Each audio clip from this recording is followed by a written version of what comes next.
Hello po, hello. Medyo naka-earphone na naman tayo ngayon. Wala namang sound yung ating laptop. Medyo haggard din tayo. Walang puyat po, puyat. Pero okay lang. Kayang-kaya. Ha? Daming trabaho kasi. Hello, live na po tayo. Live, live, live. Live na tayo, guys. Hello. Live na tayo. Hallelujah. Thank you, Jesus. Thank you, Lord. Hallelujah. Thank you for your anointing. Hallelujah. Andyan si Ate Sheena. Andyan si Ate Jewel. Hello. Dito sa kabila, may dalawang. Andyan si Ate. Andyan din si Ate Nat. Hello, Ate Nat. May boses ba ako dyan? Okay ba ako? Yan. Yan. Dyan pala si Ate Nat namin sa kabila. Alright. Tuloy tayo. Hallelujah. Tuloy natin ating serye. Anong serye na tayo? Tuloy tayo. Gusto ko pong bago tayo tuloy sa ating foundation scriptures, o punta tayo sa foundation scriptures. Leviticus 21. Leviticus 21 na tayo. Hallelujah. Gusto ko pong may mapulot tayo kasi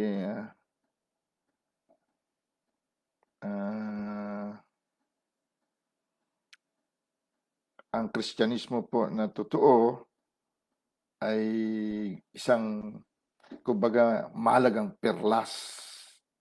Hindi po ito basta lang nakukuha sa ibabaw ng tubig o sa mababaw na putikan. Kaya sabi ng Panginoon, huwag niyo ibigay ang perlas sa mga baboy. Kaya okay rin po yung tayo ay naligtas. Hindi po masama, mabuti po yun. Ngunit kung ang Kristyanismo ay kaligtasan lamang, na naligtas tayo, okay na, pag patay na tayo, punta tayo sa langit, ay hindi po ganyan ang binayaran ng Panginoong Yesus. Para bang inorderan tayo ng shabu-shabu, anli, hanggang sa mabusog ka, ay kumuha ka lang ng kapirasong pusit inihaw at yun ang kinain mo. Uwi ka na. Hindi po ganyan ang binayaran ng Panginoong Yesus. Mahal po ang binayaran niya. Hindi po basta-basta ang binayad niya. Dugo po niya. So hindi po ganyan ang Kristyanismo lang na pagka ligtas na tayo, kamag-anak natin ligtas na, pagkatapos na nagkumpisal tayo si Jesus at Panginoon natin. No. Hindi po ganyan. Kaya marami pong nagiging kaawa-awa na Kristiyano dahil po akala nilang Kristyanismo ganyan na lang. Ang Kristyanismo po, ang simula ay pagtubos, pagkatapos bumangon tayo kasama ni Kristo, o lumipas ang lumang pagkatao, at pagkatapos po niyan ay huhubugin niya tayo para po tayo magiging kinatawan niya sa mundong nakikita. Pag-usapan natin ang ilan sa gabing ito. So punta tayo Leviticus chapter 21, verse 17. Dito po tayo sa Tagalog. Inyong salitain kay Aaron na iyong sasabihin, sino man sa iyong mga lahi o binhi na buong panahon ng kanyang lahi na magkaroon ng anumang kapintasan ay huwag lumapit na maghandog ng tinapay ng kanyang Diyos. Verse 18, sapagkat sino mang magkaroon ng kapintasan ay huwag lalapit maging ang taong bulag, kapintasan po ito, o pilay, o magkaroon ng ilong na ungod o pango, o ang merong kuntil, o yung kuntil ay mahaba ang isang paa, maiksing isang paa, mahaba ang isang tenga, maiksing isang tenga o wala ng tenga. Verse 19, o ang taong magkaroon ng paang bali o kamay na bali. Verse 20, o taong kuba o unano o magkaroon ng kapintasan sa kanyang mata o galisin o langibin o luslusin. Walang tao sa binhi ni Aaron na saserdote na magkaroon ng kapintasan na lalapit upang magharap ng mga handog sa Panginoon na pinaraan sa apoy. Siya ay may kapintasan. Siya ay huwag lalapit na maghanap ng tinapay o magharap ng tinapay ng kanyang Diyos. So ito mga kapintasan na banggit po dito. Dito po tayo sa verse 20. Ang itong mga kapintasan na ito, kaya natin po tinatalakay, dahil ito ay kapintasan pisikal noong panahon ni na Aaron. Ngunit panahon ni Kristo po, hindi na po. Buhay na po ito. Buhay Kristo na po ito. Ang buhay Kristo ay anointed one. Ito po ang tatak ng mga saserdote. Sila po ay anointed. So napag-aralan natin nung nakaraang mga panahon, mga araw na ang isang saserdote ay binubuhusan ng anointing oil. At atin pinag-aralan kung ano-ano ang mga ingredients o sangkap ng anointing oil na para tayo mahusto ang ating mga buhay Kristo na the anointed one. No? So, kapag hindi tayo anointed, lahat pong ito mula sa verse 18 hanggang dito sa verse 20, umabot po tayo sa taong kuba po tayo. So, ang ating sunod na pag-aaralan, tapos na po tayo dun sa ingredients of the anointing o sangkap ng anointing natin o power natin. At marami pang matitake up tayo doon po. Pero ituloy natin ito. Ang ating sunod na pag-aaralan ay unano. Verse 20, ang pagiging unano ay isang kapintasan. Ang unano po ay palagay ko alam nyo. Ang sabi ng iba, jondak. Ang sabi ng iba, pandak. Ang sabi ng iba, ano pa? So, tunod-tunod ito ay maiksi ang sukat. Hindi lamang pandak, unano, kundi siya talaga maiksi ang sukat. So, ito ay physical nung panahon na yon. Sa panahon natin bilang mga Kristiyano, ito po ay buhay. Ang buhay po ng Kristiyano ay anointed one. Ang buhay Kristiyano ay saserdote. So, maraming mga Kristiyano, marami tayo na akala natin okay na tayo. Naging mapag-aral tayo sa kung saan-saan paaralan. At kadalasan nga ang tanong nila, yung pastor ninyo o pastora ninyo, nakatapos ba ng Bible school yan? Ganyan ang tanong. Itong mga tanong na ito ay malinaw agad na siya ay nakabatay lamang sa karunungan ng tao. Ito ang sanglibutan. Mga unano po sila. Sorry to say, sila po ay mga unano. May kapintasan. Dahil kung babasahin mo ang Bible po, lahat ng mga apostoles, disciples, at mga sunod pa mga bishop ng unang churches, unang church, mula kay Kristo, wala po nag-aral ng Bible school. Sila po ang nagsulat ng Bible. Basahin mo, si Pablo. Hindi po siya kasama ni Jesus. Hindi siya naging disciple ni Jesus. Siya ang tagapatay ng mga disipulo ni Jesus. Siya ang tagapatay ng tagasunod ni Jesus. Siya ang tagapatay ng mga Kristiyano noon. So, basahin mo. 3/4 ng New Testament, si Pablo ang nagsulat. Paano niya nasulat? Dahil hindi siya unano. Nagkaroon siya ng kakayanan tingnan ang aklat, ang minutes of meeting. Nakaakyat pa nga siya sa third heaven. So kung hindi po natin tinatawaran ang pag-aaral, kung mayroon po tayong panahon at ang pag-aaral po sa Bible, hindi po basta-basta. Kailangan po ito ng spiritual na kaisipan. Kailangan ng isip ng Diyos mismo. Dahil ang nagsulat nito, Diyos, pinasulat sa mga kanyang anointed. So kung hindi rin lang kaisipan ng Diyos ang umuunawa sa pinasulat niya, ang mga perlas na ito, hindi po natin mahukay. Kaya akala natin, ang galing natin, share ng share. Kung minsan, sinabihan mo na sa group o sa post ng Greater Truth, wala siyang narinig. Yung kanya pa rin, na umasa tayo sa Diyos. Hiwalay ang Diyos sa atin. kapatid, uulitin ko, baka hindi mo pa narinig. Ang kalaban mo mismo pag Kristiyano ka, si Satanas mismo. Diyos ng sanglibutan ang iyong kalaban. Aasa-asa ka lang sa kung kani-kanino, kapatid.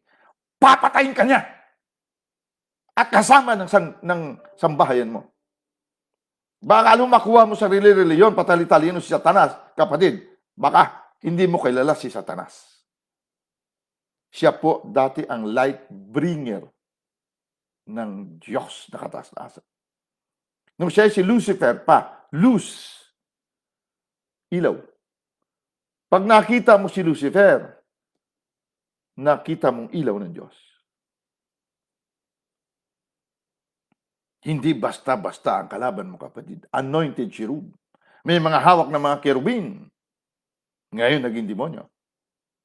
Ba, akala mo, wag po. Maawa tayo sa sarili natin. Kalaban po natin, hindi po tao. Kung akala natin makuha natin si tali-talino ito, isang cancer lang po, patay ka. Isang hawa ng COVID, patay ka, kapatid.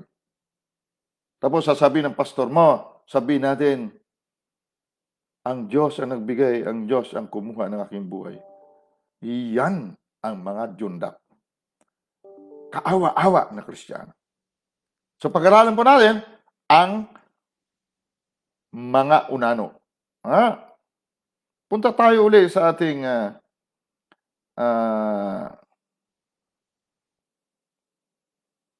Isaiah chapter 10.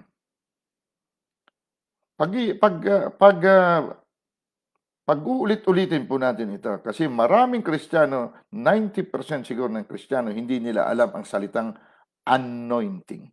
At wala silang pakialam. No? Ang anointing po, hindi po nakukuha sa eloquent speaking, sa mga galing magsalita. Hindi po ganyan. Ang anointing po, buhay ni Kristo na nahahayag.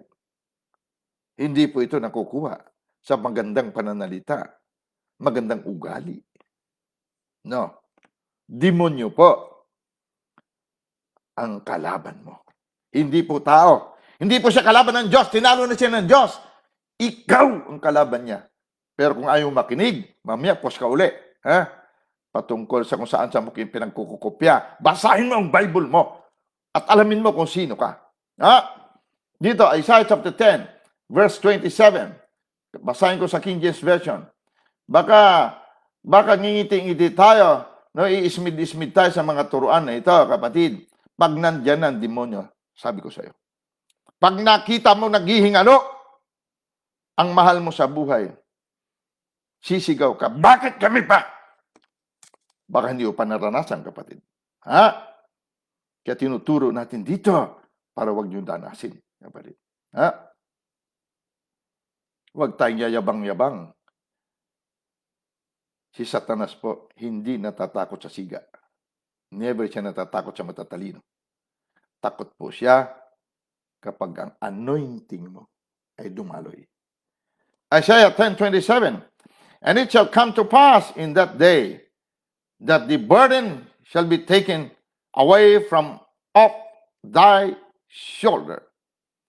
And his yoke, ang yoke ng demonyo na ito, from off thy neck ay mawawasak. Bakit? The yoke shall be destroyed because of the anointing.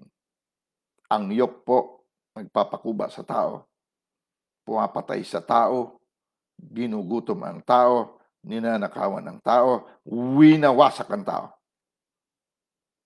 Kung akala mo magaling kang Kristiyano, akala natin magaling tayong Kristiyano, ngunit hindi tayo makapagpalas, hindi natin mabasag ang kabigatan ng dyablo sa ating buhay, kapatid, kaawa-awa ka. Hindi mo na pakinabangan ang dugo ni Jesus. Buhay mismo ni Jesus ang binayad sa lahat ng ito. Narito tayo para po maging pagpapala sa mga bansa.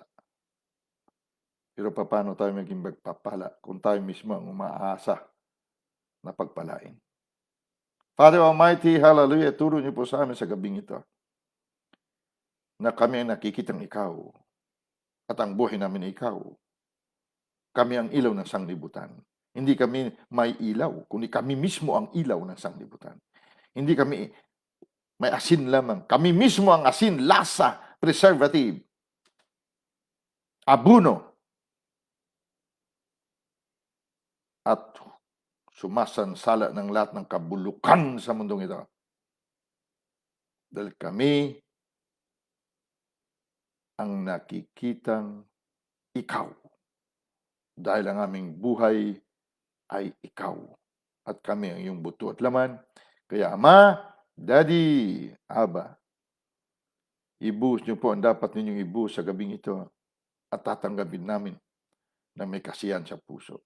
Sa lahat po ng matigas pa rin ang puso sa gabing ito at nadaan dito, winawasak natin ang puso na bato hanggang sa ito ay maging kasing lambot ng puso ni Kristo. Ama, salamat po sa iyong anointing. Salamat sa iyong authority. Salamat sa iyong kapangyarihan gumagalaw mula sa amin.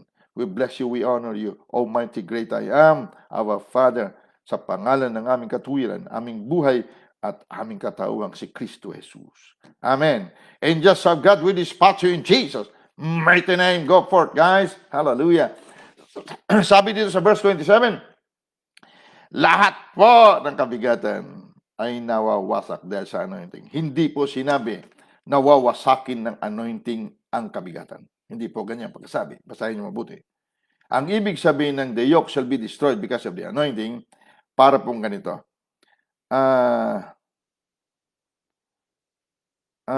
Wala pong ipis na pwedeng lumapit sa lumalagablab na apoy nang hindi siya mawasak. Wala pong insekto na pwedeng dumampi sa lumalagablab na apoy. Ganyan po ang ibig sabihin. Hindi yung apoy pupunta doon at wasakin niya. Hindi. Ikaw itong anointed one. Lumalagablab ka. Higit pa ang lagablab natin kaysa sa araw. Ito ang lagablab, glory ng Diyos na maging hari ng mga dyablo. Hindi po makalapit. Sa oras na lumapit siya, wasak siya. Sunog siya. 2 miles away, malayo ka pa. Nagkakaripas na sila ng takbo dahil nasasaktan na sila ng lumalagablab na anointing na ilaw mo. Ito nagwawasak sa lahat ng kahirapan, lahat ng kabigatan, lahat ng sakit. Kapatid, hindi ito haka-haka. Kung sa edad mo ngayon, 40, 30, 50, hindi mo tutukan ito. Kawawa naman mga anak mo, kapatid. Kung ikaw ngayon nakikinig, pakinggan mo. Dahil sa oras na natanggap mo ito, pag-uwi mo, magugulat ka.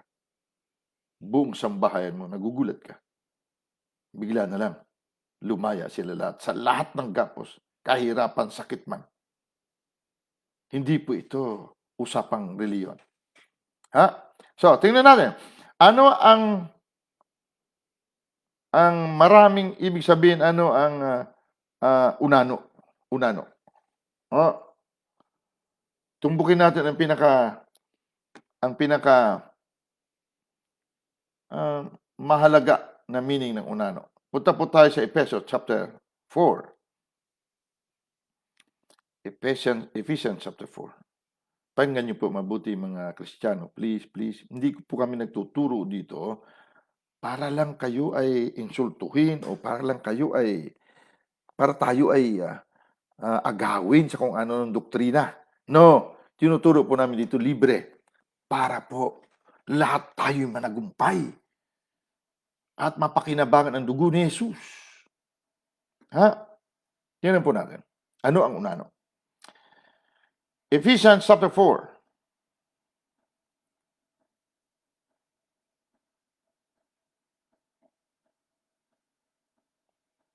Dito po tayo sa verse 11.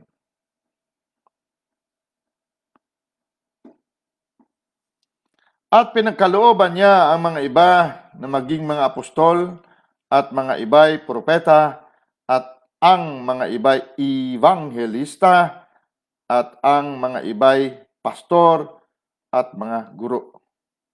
May nabasa ba kayo dyan sa verse 11? Bago pa verse 11, after verse 11, basahin niyo po. Kung may sabi dyan, nung sila'y magtapos sa Bible School. Hindi porke tapos tayo ng Bible School, marami tayong diploma, ay hindi tayo unano. No, kapatid, please. Please, makinig tayo. God is not a respecter of person. Ang katalinahan ng tao para sa Kanya, kung yan din lang pagbabatayan natin, kapatid, ay isang maruming basahan sa Kanya. Ang maruming basahan ay ibig sabihin doon, kung kayo naman ay galing sa Bible School at kayo ay nag-aaral ng master's degree, may PhD kayo, siguro alam nyo kung ano ibig sabihin noon. Ang maruming basahan na yon ay pasador. Pinantatapal ng mga babae kung mayroon silang menstruation. Yung panahon na yun, panahon ni Kristo, maging ng lola ko, wala pong stay free. Meron po silang malambot na parang tuwalya. At tinatapal nila sa katawan nila pagka meron po silang buwan ng dalaw. Yan po ang ibig sabihin ng Panginoon na pag umaasa ka lang sa talino mo, kung sa buhay na ito umaasa lamang tayo kay Kristo, wala tayong kasing kawawa. Ibig sabihin sa buhay, katalinuhan, kapatid. Hindi po masamang matalino ka. Hindi rin po masama na nag-aaral ka. Ngunit huwag ka mambatay dyan, kapatid. Unano ka. Kaawa-awa ka. Marami na kamakailan na namatay. Sikat sa buong mundo. Magaling magsalita. Last na napanood ko siya, graduation ng Oral Roberts University. Siya ang speaker. Patay po siya sa cancer. Pumatong lang siya ng mahigit kaunti sa 70. Tapos siya. Hindi po takot ang sakit sa katalinuhan ng tao, kapatid.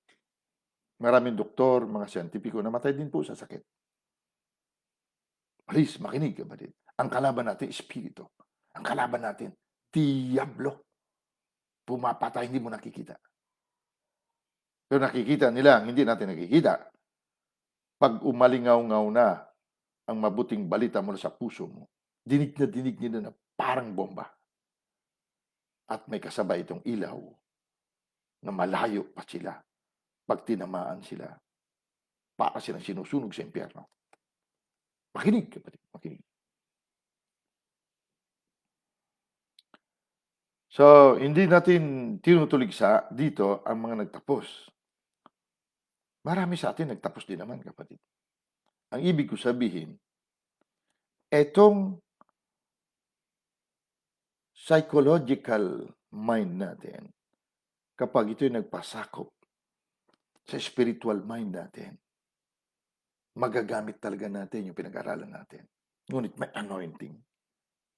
May authority, may power ng Diyos. Pero kahit wala kang pinag-aralan, kung ang anointing ng Diyos, the anointed one na si Kristo na hayag sa atin, kapatid, hindi ka man nag-graduate ng grade 1, bubuhay ka ng patay. Marami na po ng patunayan ng ganyan. Isa na si Smith Wigglesworth. Tingnan natin verse 12. Pagkatapos banggitin yung 5 posisyon sa ministry. Verse 12, sa ikasasakdal ng mga banal. Dito pa lang, pag hindi mo natanggap na ikay banal, unano ka na. Wala kang mararating, kapatid. Puro insecurity. Puro kakulangan ng pansin. Kaya nasa ministry dahil gusto natin mapansin tayo. Gusto natin matawag na minister.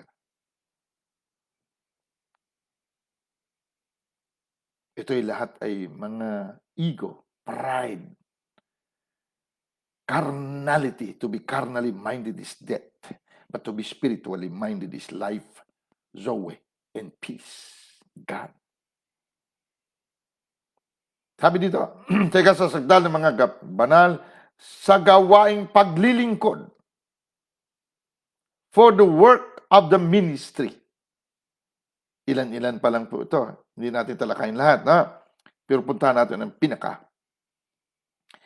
Sabi dito, sa paglilingkod sa ikatitibay ng katawan ni Kristo, hanggang dito tayo.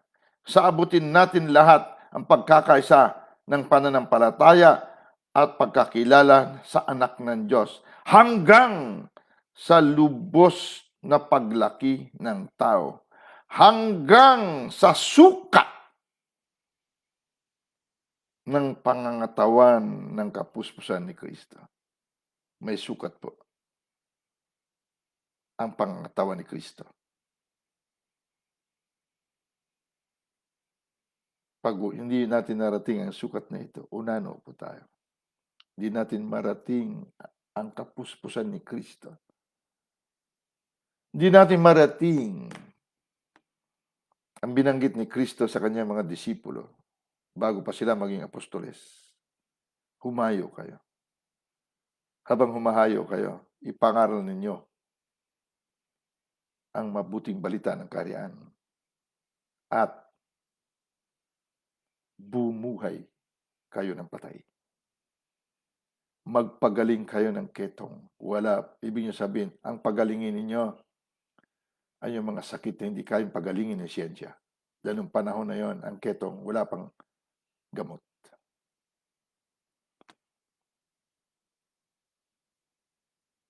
Tanggalin ninyo yung pagkabulag ng tao. Palayain ninyo sila sa gapos ng kahirapan. Palabasin mo sila sa kulungan espiritual at pisikal. Iligtas ninyo sila sa pambubugbog ng sanglibutang nito. The bruise. Ang mga nawasak ng puso, ayusin ninyo. Hindi po kaya yan. Basta-basta ng tao. Now, sa King James Version, ganito pa.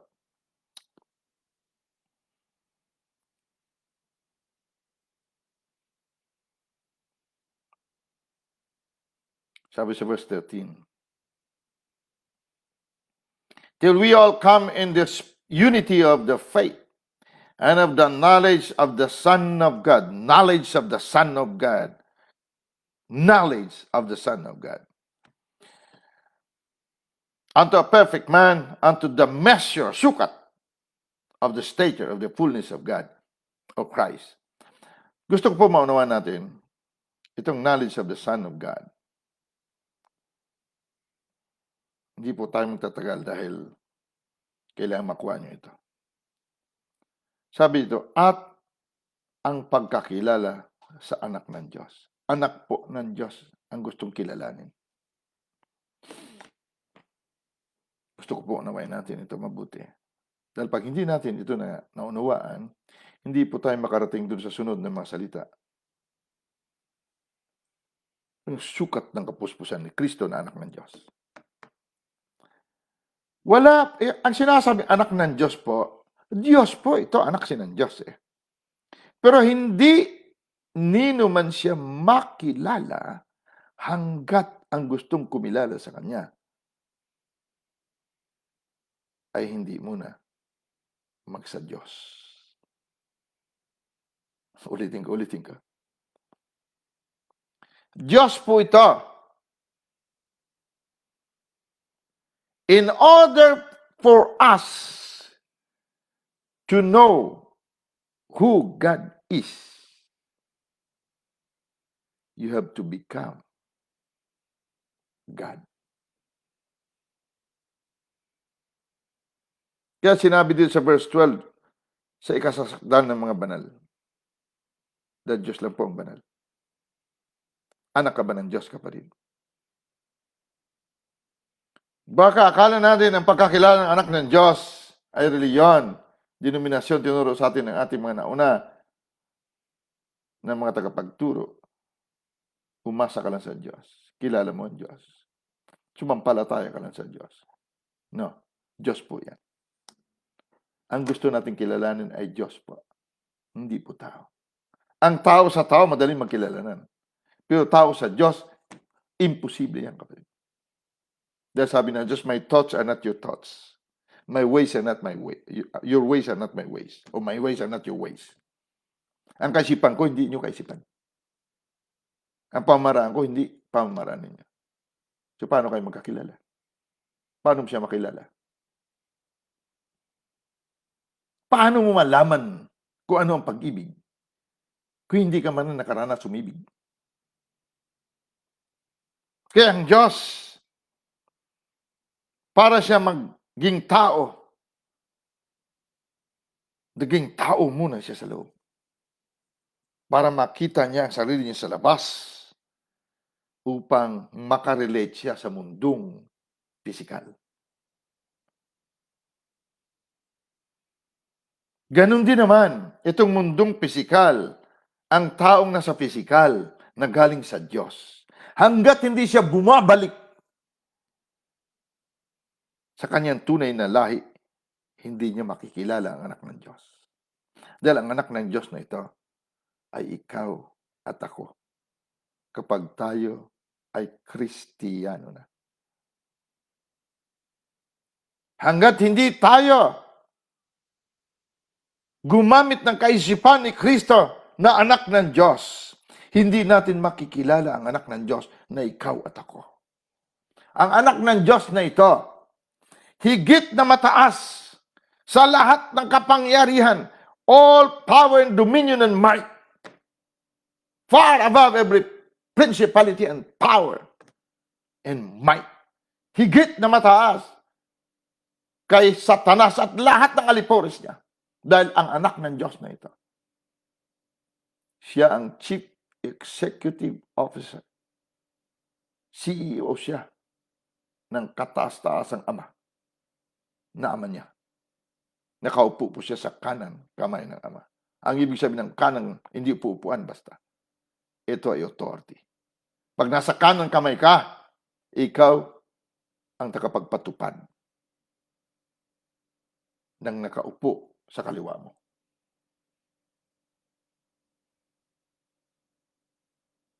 Kaya taas, sobrang taas ng posisyon, ng authority, ng katauhan natin kay Satanas at lahat ng dyablo. Pero kung hindi natin makikilala ang anak ng Diyos na nasa iyo at sa akin at buhay natin, never natin marating ang sukat ng kapuspusan ni Kristo. Mamamatay tayo sa mundong ito unano. Pero dahil sa pagkabulag, kapatid, marami sa inyo nakikinig. Ayaw ng katotohanan na ito. Gusto niyong bumalik doon sa kaya niyo lang unawain, nakagawian na. Kaya pag simba ninyo, hindi niyo nga binubuklat daw ang Bible. Kung ano sinabi ng pastor, ng pari, yun na yun. Umasa lang tayo sa kanya. Mawalang galang at huwag masaktan. Ako'y galing din sa reliyon. Pero hindi ko ginawa kailanman. Mangumpisal sa pari. Dahil ito ay hindi lamang pagiging unano. Ito ay bulag, pilay, bali ang paa, bali ang kamay. Unang-una, hindi po niya alam ang katotohanan. Bakit doon ka lumuhod at nangumpisal? Unang-una, hindi natin kilala kung sino ang Diyos. Bakit? Imposible natin makilala ang Diyos. Hanggat hindi nag-usap ang Diyos sa Diyos, wala pong pagkakilanlan. Wala. Walang daga na nakikipag-usap po sa chimpanzee. No, iba, hindi sila magkauri. Kaya sila magpagkakila to know. Know, ang salitang know o pagkakilala, ang ibig sabihin, iisa. Yan po ang original na meaning ng pagkakilala. Hindi mo makikilala ang sinong tao kung barkada mo lang, best friend mo lang, BFF mo lang. Makikilala mo ng totoo ang tao pag naging asawa mo. Yun ang iisa. Girlfriend mo, 5 taon, 10 taon, hangga't di mo naging asawa, hindi kayo iisa. Hindi mo siya kilala. Kaya marami naghihiwalayan. Dahil 5 years, very sweet. Eto na, nag-asawa na. Lumabas ang tunay na kulay. Ayun, hiwalay. Doon nagkakilalanan. So to know means pag pinag-isa kayo. Saka mo palang makilala. Ang anak ng Diyos, nakaisa mo rin. Pag hindi nangyari yan, wala pong katapusan ang pagiging unano natin. Hindi natin marating, maabot ang sukat ng kapuspusan ni Kristo kung saan nanginginig ang langit, lupa at ilalim ng lupa sa pangalan ng Panginoong Hesus. Lahat ng tuhod, luluhod sa langit, sa lupa, sa ilalim ng lupa. Ayaw mo ba ganito, kapatid? Magpipilit na naman tayo ng ating doktrina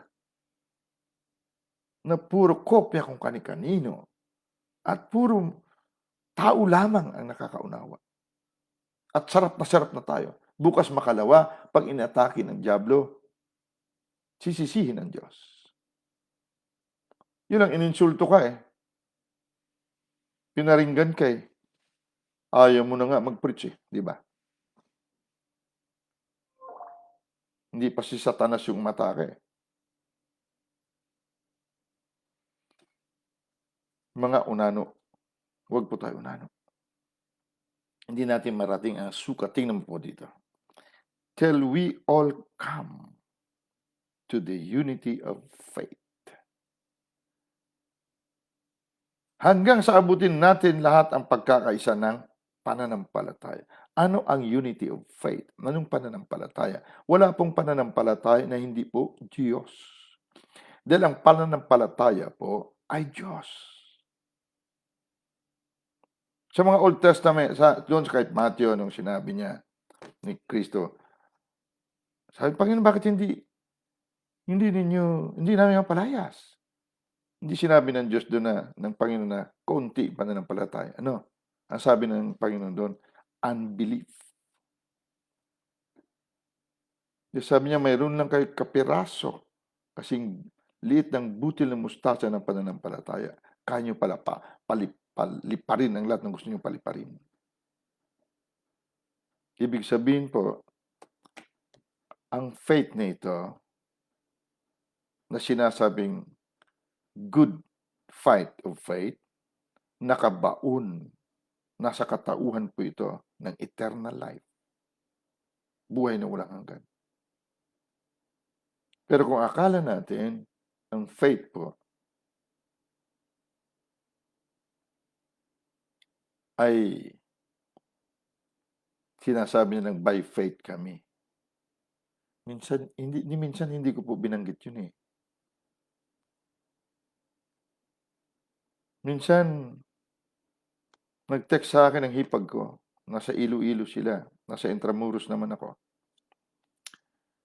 Sabi niya, Kuya, nandito na si nanay, mga kapatid mo, sa ospital. 2 linggo na siya dito. At sabi ng doktor, wala na raw. Nag-iiyakan na po sila kasi ano na raw eh, wala na. Yung naghihingalo. Abay, pagtawag ko, umiyak na sila lahat. So, ba't umiyak kayo? Wala na siya, kuya, wala na siya. So, nagsabi siyang wala.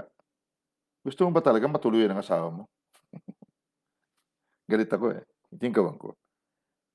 Gusto mo ba talagang mamatay ang asawa mo? Kuya, wala na siya eh. Ang cellphone noon, 2110. Wala pang ganyan nung araw. Kaya kung itapat mo ang telepono na hawak mo sa tenga niya.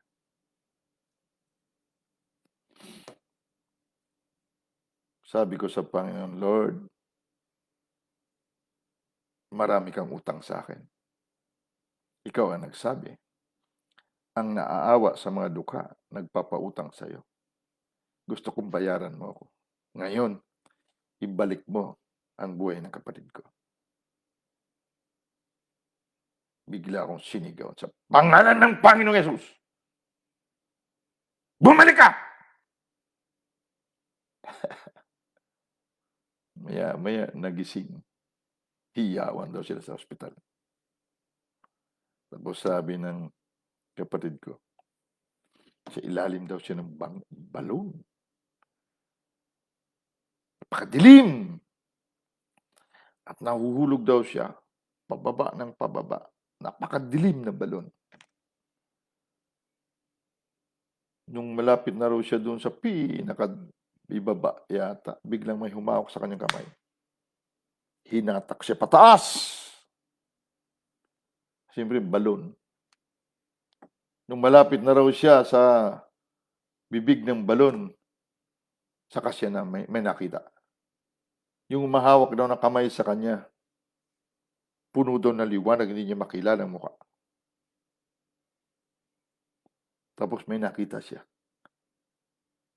Nasa likuran daw ako. Kilala niya ako, pero yung mukha dito, liwanag. Pagising niya, yung damit sa ospital, puno ng putik. Nagulat sila. Saan galing ang putik? Pinatunayan ng Panginoon kung anong itsura ng Hades sa ilalim ng lupa. Pinatunayan ng Panginoon kung ano ang putik. Ano ang alabok? Sa alabok ka kinuha, sa alabok ka babalik. Dahil unano ka, huwag tayo unano, kapatid. Buhay natin Kristo. Buhay natin Diyos. Kilalanin natin ating buhay. Anak ng Diyos. Hanggang sa marating natin ang sukat ng kapuspusan ng ating buhay na si Kristo, the Anointed One. Patuloy at patuloy namin pagsisigawan dito. Hindi para pulaan ang inyong katauhan, kundi para mapakinabangan po natin ang dugo, ang buhay ni Kristo Jesus na pinagpalit sa dati nating buhay na luma. Sabay-sabay tayong tumawid sa Jordan River, kapatid. Sabay-sabay natin okupahan ang lupang pangako. Puno ng gatas at honey. Kung kaligtasan lamang ang pagdating ni Kristo sa mundong ito at niligtas tayo, sana lahat tayo patay na. Ngunit meron tayong trabaho, kapatid. Maging daluyan ng kanyang anointing, ng kanyang liwanag, ng kanyang asin. Kaya tayo liwanag at asin. Dahil tayo ang kanyang buto at laman. Siya ang ating buhay. May kaisipan tayong Kristo, kapatid. Huwag tayo makontento sa tinuro nila sa atin. Dahil kulang na kulang na kulang. Meron tayong kapangyarihan na tayo mismo, buhay natin, the Anointed One. Pag umandar ito, iiwanan natin ang buhay unano, kapatid, na hindi makarating sa sukat ng kapuspusan ni Kristo. Huwag tayo basta umasa ng umasa ng umasa. Aralin natin ang ating tunay na katawan. Kilalanin natin ang ating pagiging anak ng Diyos. To know, makilala ang anak ng Diyos. Para marating natin ang sukat, ang taas, ang haba, ang lawak, ang lalim ng pag-ibig ni Kristo Jesus. Para mapuspos tayo ng kapuspusan ni Kristo na ating buhay. Dito sa Lagi, ito po ang misyon ng Lagi. For the perfecting of the saints. Sa ikasasakdal ng mga banal. Lahat po tayo na Kristiyano banal na. Ngunit kailangan po natin turuan. Kailangan tayo turuan kung ano-ano ang ating kakayanan at ano-ano man ang dapat tapyasin ng mga kapintasan sa atin. Unang-una sa ating kamalayan, paniniwala. Sayang kapatid. Napakaraming tao sa paligid umaasa sa atin. Mismo ang kapaligiran, namimigati. Hinihintay nilang kahayagan ng mga anak ng Diyos. Pero ang mga anak ng Diyos, hindi kilala kung sino ang anak ng Diyos. Kaya hindi narating ang sukat ng kapuspusan ni Kristo na buhay nila na anak ng Diyos. Maraming tao tuloy ay nangamatay. Ang kapaligiran namimigati dahil hindi natin naihayag ang ating pagiging anak. Pandak, unano tayo, kuba pa. Huwag na kapatid sa gabing ito. Mula sa gabing ito, huwag natin pagpipilitan ang lesser truth na pinagpipreach natin. Pinagsishare natin. Bumalik na naman tayo doon sa umasa ka lang sa Diyos. Sumampalataya ka lang sa Kanya. Ang sumampalataya, kapatid, ay Diyos. Dahil ang pananampalataya ay Diyos. Baka hindi mo alam. Tingnan natin kung tama tayo. Dito tayo magsara.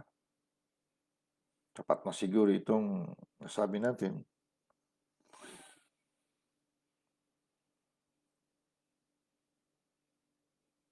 Dito po sa 2 Corinthians 4:13. 2 Korinto 4:13. Ang pananampalataya po ni Abraham, dahil sa sumampalataya siya, naniwala siya sa salita ng Diyos, sinabi sa kanya, ginawa po siyang, dahil doon sa pananampalataya niya, naging matuwid siya, righteous. Kailangan siya maging righteous. Righteousness po ni Abraham sa pamamagitan ng paniniwala ng salita ng Diyos upang maganap ang kasunduan o covenant. Ang Diyos nagsalita kay Abraham, pinanampalataya ni Abraham, kaya nagkaroon ng kasunduan. Doon naganap po ang bunga na ikaw at ako. Ngunit, si Abraham po, hindi buto at laman ng Diyos. At wala siyang buhay ng Diyos. Pero siya ang otorte sa lupa, kaya kailangan ang tao na otorte sa lupa, na galing din naman sa Diyos, ngunit lahi siya ng unang Adan, kailangan siya ang maging kasundo, ka-agreement, ka-covenant ng Diyos na naglalang ng langit at lupa para siya mismo na Diyos magkatawang tao sa lupa. Kung hindi nag-agree si Abraham, wala pong Kristiyano sa mundong ito. Ngunit doon, nag-agree siya at binilang ang lahi hanggang sa panganak si Jesus, pang-13 saling lahi na tinatawag din naman Kristo. Nung namatay si Yesu Kristo, atonement, palitan, at lahat sumampalataya sa kanya na buhay kasama niya, doon naganap ang lahi na tunay ni Abraham. Kristiyano. Ang Kristiyano may katawan, katulad ni Abraham, ngunit ang buhay, Diyos. Etong buhay Diyos, hindi po naniniwala sa salita ng Diyos. Ulitin ko. Ang buhay Kristo na kapuspusan ng Diyos, hindi po naniniwala sa salita ng Diyos. Ulitin ko baka hindi mo narinig. Ang Kristiyano na may buhay Kristo na kapuspusan ng Diyos, hindi po naniniwala sa salita ng Diyos. Dahil ang Kristiyano na kapuspusan ng Diyos ay anak ng salita na Diyos. Ang iyang kanyang katawan ay mismo salita ng Diyos.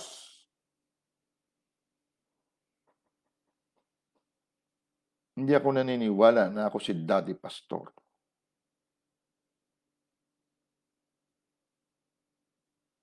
Ako mismo si Daddy Pastor.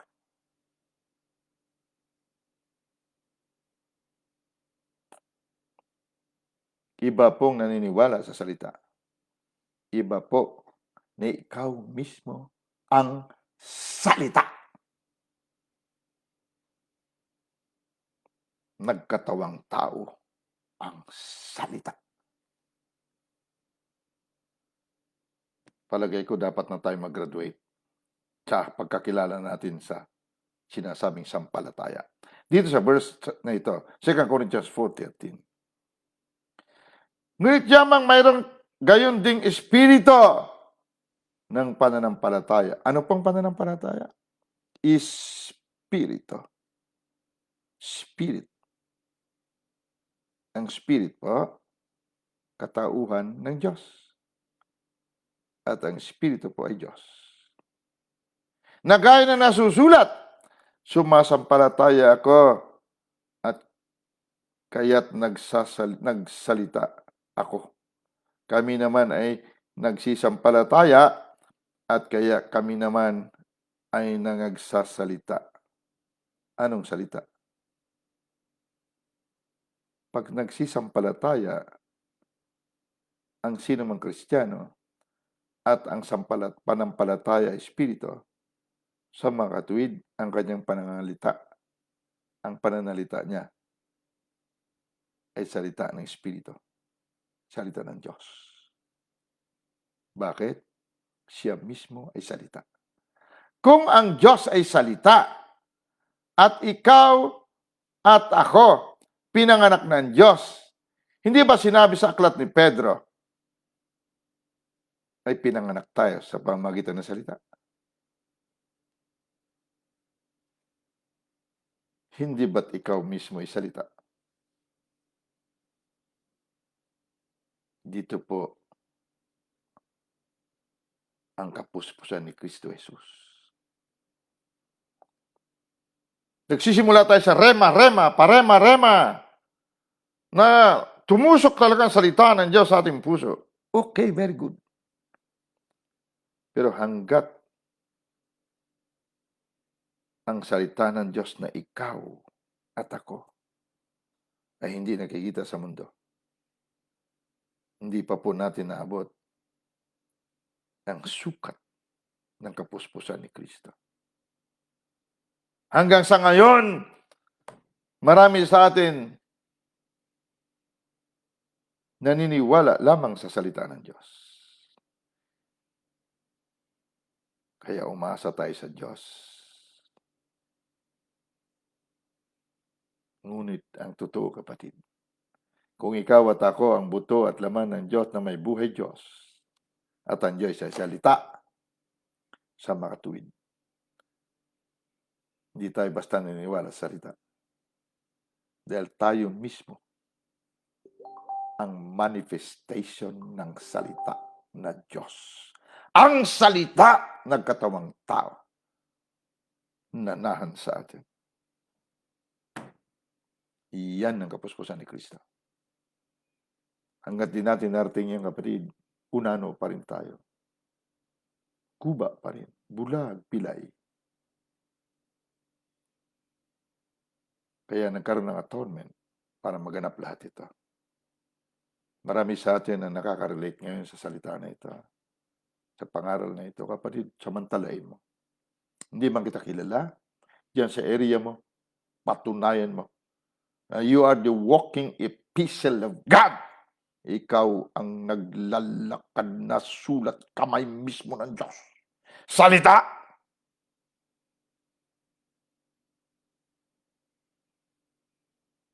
Dahil dito lamang natatakot ang kalaban, kapatid. Ang salita ng katawang tao at ang salita noon na kaisa ng Diyos, naging kaisa na uli ng Diyos ngayon sa pamamagitan mo, pamamagitan ko. Pag binasa mo ang salita, nakalagay sa Korinto, nasasalamin mo raw ang iyong sarili. At ikaw daw nababago mula sa kaluwalhatian hanggang sa kaluwalhatian. Kaya pag binabasa natin ang salita, at ang pangunawa natin na ginagamit ay kalaman naman ng tao, hindi natin nasasalamin ang sarili natin. Ibig sabihin, pag binasa natin ang salita, Nakikita mo sarili mo. Dahil ang salita na yung salamin para makita mo, ikaw yan.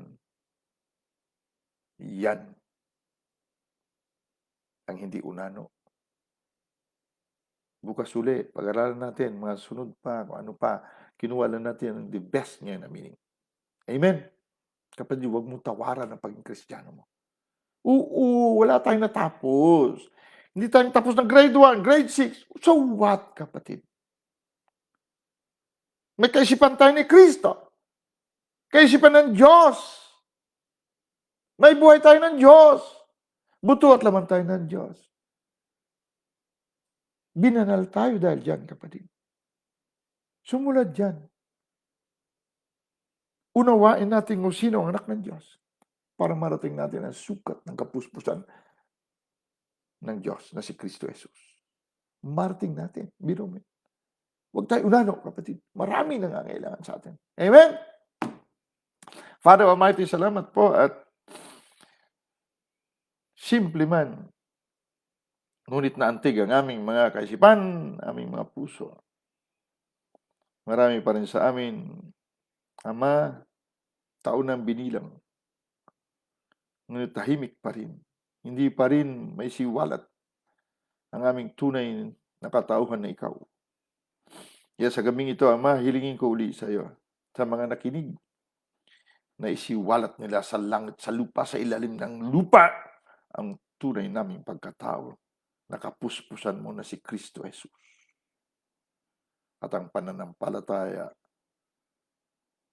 na si Kristo Jesus na salita ay naging kami. Hindi kami naniniwala na sa salita lamang. Kami mismo, ikaw na salita, nagkatawang tao sa amin. Katauhan namin, salita mo na ikaw.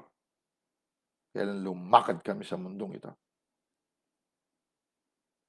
Ama, salamat po sa katotohanan ito. We honor you. We glorify thy name. Great I am, Abba. Sa pangalan ng aming buhay na ikaw na salita, si Kristo Jesus. Amen. Angels of God, thank you. We bless you in Jesus' mighty name. Go forth, guys. Guys, alam ko may napulot kayo. Hindi man masyadong pagdiinan natin, sapat na siguro isang oras na manawa natin. Tama na po ang kaisipan tao lamang. Tama na po yun. Na keso, di ko marating yata. Umaambisyon lamang. No, kapatid. Ang salita po ng Diyos ang naglalang ng langit at lupa. At ang salita na ito, ikaw na ngayon. Hanggat hindi natin narating ito, unano tayo. Tama na yung paging unano natin. Okay? You're blessed, guys. See you tomorrow. Kung wala ako sa umaga, huwag nyo na ipagpilitan pang nahihiya kayo. Kapandakan. Kapanguan. Okay? Sabihin mo nga, hindi ako pango. Hindi ako unano. Amen! Glory to God. Thank you, Jesus. Thank you, Lord Jesus. See you guys. I love you. Good night.